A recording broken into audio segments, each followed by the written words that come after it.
Halo guys, nama gue Nata. Nah, di video kali ini aku mau ngebahas tentang rumah sakit yang katanya angker nih guys. Nah, kalian tahu kan kalau misalkan rumah sakit itu ya nggak jarang gitu kalau misalkan ada hantunya.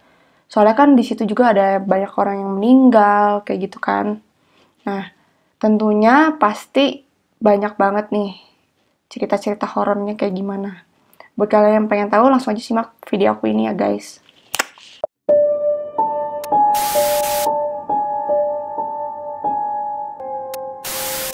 Jadi, ini tuh kisah dari seorang yang bernama Romli. Nah, si Romli ini tuh kayak anak sekolahan gitu, guys. Jadi, waktu itu tuh dia malam-malam lagi jalan nih.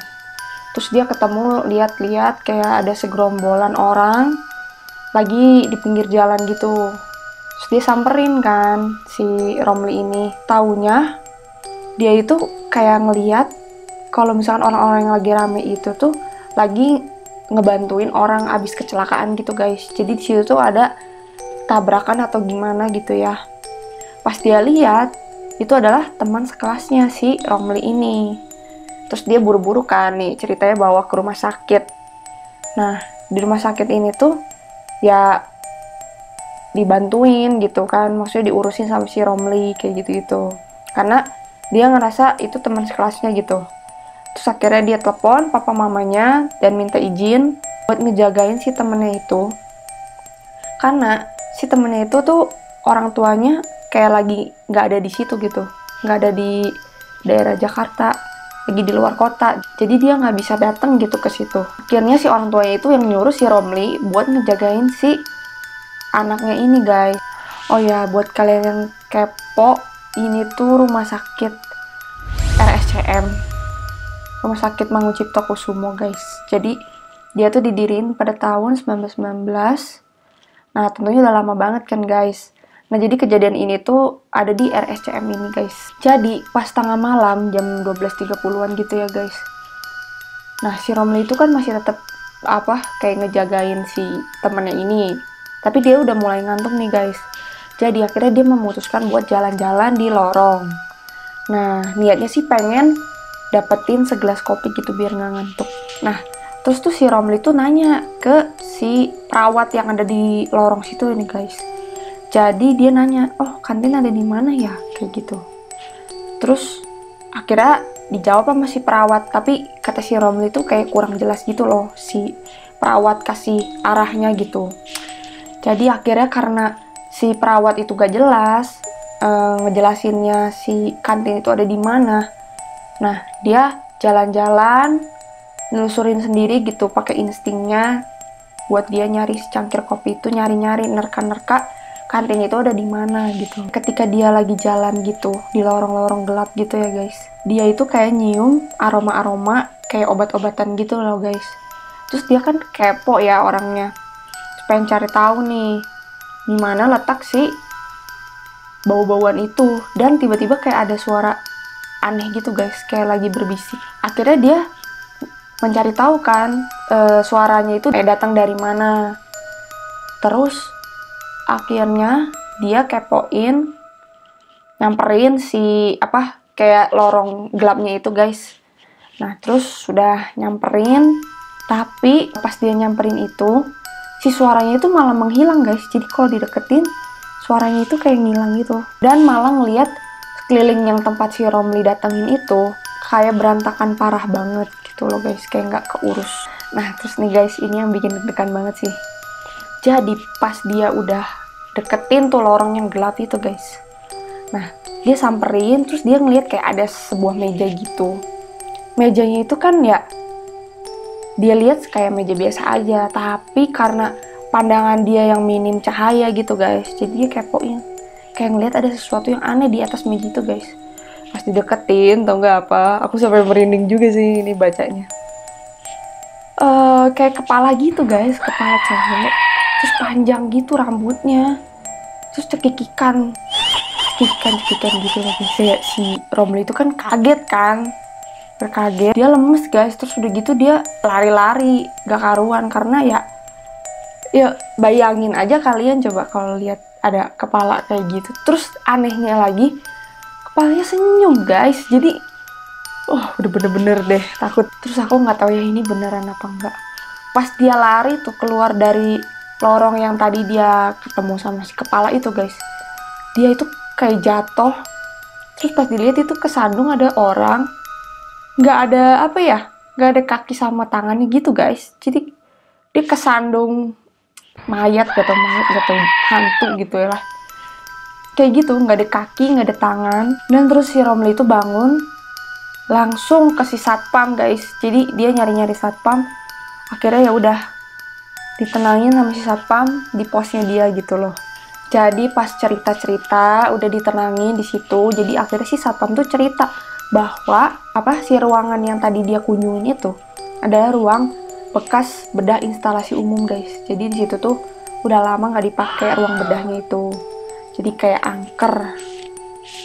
Nah jadi akhirnya dia karena sakit ketakutan ya udah dia dianterin lagi sama si satpam buat ke ruangan temannya itu dan nggak lagi-lagi untuk berjalan-jalan gitu di rumah sakit itu guys. Jadi kayak ya udah sampai besok paginya dia diem aja di situ. Nah kayak gitu aja sekian ceritanya mengenai rumah sakit RSCM yang mengerikan ini guys. Nah sekarang aku mau cerita mengenai rumah sakit lainnya guys. Nah tentang rumah sakit Dharma Medika yang ada di Tulung Agung. Aku nggak tahu Tulung Agung di mana ya, mungkin Jawa mungkin ya. Nah jadi suatu waktu ini ada nenek gitu ya, usianya 55 tahun. Nah dia dibawa ke rumah sakit Medika Dharma Medika ini karena dia mengidap penyakit liver gitu guys. Jadi dia dibawa ke rumah sakit ini buat dirawat gitu. Terus katanya dokter ini bilang kalau si nenek ini namanya Aminah ya. Si Aminah ini tuh umurnya nggak bakal lama lagi gitu loh guys. Karena dia udah ngeliat si kuku sama si matanya itu udah menguning gitu. Dan dia itu katanya telat dibawa ke rumah sakit ini guys. Jadi ya udah agak parah gitu baru dimasukin ke rumah sakit. Meskipun udah parah kayak gini, tentunya kalau misalkan kalian punya keluarga nggak mungkin dong mau dibiarin aja gitu ya. Misalkan apalagi tuh orang tercinta kita. Jadi ya si anak-anaknya ini pengen atau keluarganya ini pengen si nenek Aminah ini tetap ada di ruang VIP guys. Jadi biar dapat perawatannya lebih intensif gitu dibandingin yang umum kan. Jadi itu kalau di ruang VIP di sini katanya si nenek Aminah ini pagi, siang, sore, malam selalu ditemenin si perawat gitu loh. Suatu ketika itu dia kayak ada pemeriksaan gitu guys ke si nenek Aminah ini. Dia ini diperiksa sama perawat yang udah cukup tua juga nih. Jadi setiap hari itu kan tim dokter selalu periksa si Aminah ini guys. Nah dia ngeliat kayak tiap hari gitu perkembangannya berhari-hari. Perkembangannya itu semakin memburuk dan bahkan dokter aja udah sampai bilang suruh ikhlasin aja gitu keluarganya. Ikhlasin si nenek Aminah ini guys. Soalnya ya emang udah nggak bisa ditolong lagi gitu kan.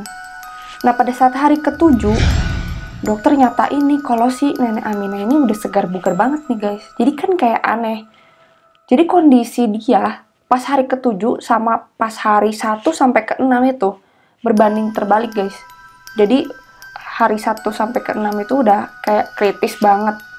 Nah pas hari ke-7 dia seneng lagi, bugar lagi gitu loh guys. Nah akhirnya si Aminah ini tuh pengen tahu gitu suster yang periksa dia jam 2 malam itu siapa. Karena berkatnya itu setiap malam, setiap jam 2 gitu kan. Jadi bisa cepat sembuh gitu dibandingin suster yang lain. Aku kurang tahu ya kenapa dia terima kasihnya ke suster yang jam 2 malam itu guys. Si Aminah ini nanya ke dokter, "Dok, mana ya suster yang biasa rawat aku gitu malam-malam kan soalnya kan kayak capek juga apalagi dia udah tua gitu kan susternya jam 2 pagi gitu." Terus akhirnya si dokter tuh kaget. Loh, perasaan di sini semua perawatnya muda-muda semua, nggak ada yang tua kayak gitu.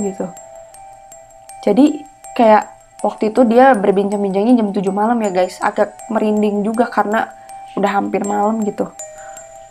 Ya dia ngerasa kalau misalkan suster di situ tuh semuanya muda, nggak ada yang tua gitu. Akhirnya gini guys, terus si Aminah itu nunjukin. Itu kok di situ ruangannya si nenek itu atau si perawat itu datang gitu dok.